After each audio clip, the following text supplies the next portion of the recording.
আল্লাহ রাব্বুল আলামিন বললেন আমার ইবাদত করতে হবে, তাগুতকে বর্জন করতে হবে। এই জন্য নবী রাসূলকে পাঠালেন। ইবাদত করা বুঝি আল্লাহর, কিন্তু তাগুত বর্জন এইটা তো বুঝি না। খুব খেয়াল করেন তাগুত কারা। তাগুত হলো ওই ব্যক্তি যে আল্লাহকে বাদ দিয়ে নিজের অনুগত্যের দিকে মানুষকে আহ্বান করে, আল্লাহর আইনের বিপরীতে আইন তৈরি করে মানুষকে মানতে বাধ্য করে, ওই ব্যক্তি হচ্ছে তাগুত। কথা কি বুঝছেন? আল্লাহর আইনের বিপরীতে আইন তৈরি করে মানুষকে মানতে বাধ্য করে, ওই ব্যক্তি হচ্ছে তাগুত। এই তাগুতকে বর্জন করতে হবে। আরো সহজে বোঝেন তাগুত কারা। আপনি একজন স্টুডেন্ট, স্কুলে গেলেন, কলেজে গেলেন, ভার্সিটিতে গেলেন, সেখানে বলা হলো এই স্কুলে পড়তে হলে ইসলামিক কোনো কালচার মানা যাবে না, দাড়ি রাখা যাবে না, টুপি রাখা যাবে না, পাঞ্জাবি পরা যাবে না, নামাজ পড়ার ছুটি দেওয়া হবে না। এরকম যদি বলে আল্লাহর আইনের বিপরীত, তাহলে ওই স্কুল তাগুত, ওই স্কুলের পরিচালনা কমিটি তাগুত। ওদেরকে বর্জন করে ইমানি দায়িত্ব, ওদের বর্জন করতে হবে।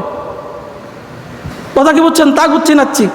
আপনি একজন অফিসে কাজ করেন, অফিস বললো নামাজের ছুটি নাই, টুপি পড়তে পারবা না, দাড়ি রাখতে পারবা না, মানে ইসলামের কোনো বিধিবিধান মানতে পারবা না। ওই অফিস পরিচালনাকারী সবাই তাগুত, ওদেরকে বর্জন করতে হবে।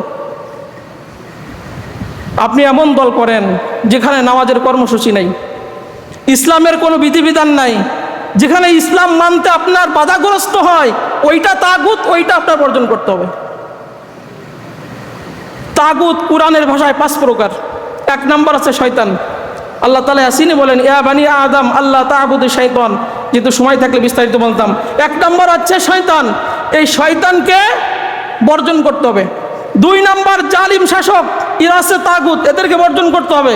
3 নম্বর হচ্ছে যে সমস্ত বিচারকরা আল্লাহর বিধান দিয়ে ফয়সালা করে না, ওরা হচ্ছে তাগুত, ওদেরকে বর্জন করতে হবে। এরপরে 4 নম্বর যারা গণক তো আমরা বুঝি, অথচ নবীজি বলেন যারা গণকের কাছে যায়, ভবিষ্যৎ সম্পর্কে কিছু জানতে চায়, 40 দিনের ইবাদত আল্লাহ নষ্ট করে দেয়।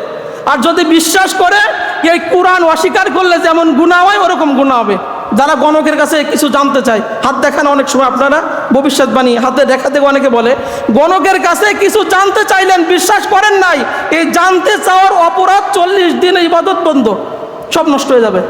আর যদি বিশ্বাস করেন, মাইনে নেন, এই কোরআন অস্বীকার করলে যেরকম গুনাহ হবে আল্লাহ তাআলা সেম গুনাহ আল্লাহ তাআলা আপনাকে দিয়ে দিবেন। নবীকে অস্বীকার করলে যে গুনাহ হবে সেটা দিয়ে দিবেন।